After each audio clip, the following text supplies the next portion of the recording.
Bonjour et bienvenue au point marché du mois de mai. En avril, l'économie américaine demeure résiliente et les niveaux élevés d'inflation continuent de surprendre les investisseurs.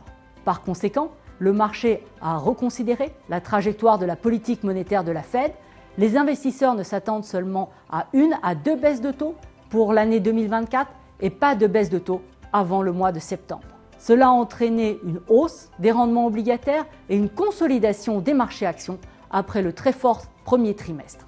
Les investisseurs doivent maintenant surveiller les 4 thèmes principaux suivants. Premièrement, l'inflation américaine a surpris à la hausse depuis le début de l'année et a forcé la Fed à adopter un ton beaucoup plus prudent. Jérôme Powell a rappelé que le comité de politique monétaire de la Fed attend d'avoir une plus grande confiance sur le fait que l'inflation revienne durablement sur 2% avant qu'il ne soit approprié de baisser les taux. L'économie européenne se trouve dans un contexte qui est différent de celui des États-Unis.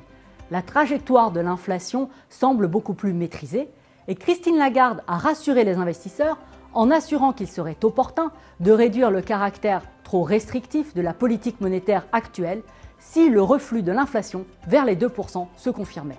La BCE s'oriente vers une baisse des taux en juin, sauf mauvaise surprise sur l'inflation, et le marché, après cette première baisse de taux, pourrait s'interroger sur la capacité de la BCE à procéder à des baisses de taux plus importantes que celles de la Fed. Troisièmement, l'économie mondiale demeure résiliente.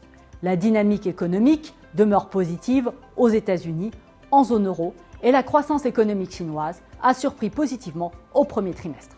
Ces données économiques soutiennent les marchés actions.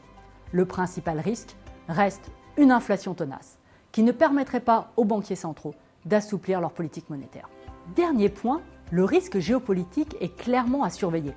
Comme l'a souligné Christine Lagarde, l'amplification des tensions géopolitiques au Moyen-Orient constitue un risque à la hausse pour l'inflation et un risque à la baisse pour la croissance. Jusqu'à présent, la hausse du prix du pétrole et plus largement son impact sur les marchés a été contenue. Nous devons rester vigilants face au risque d'une nouvelle escalade. Merci pour votre attention et rendez-vous au prochain point marché.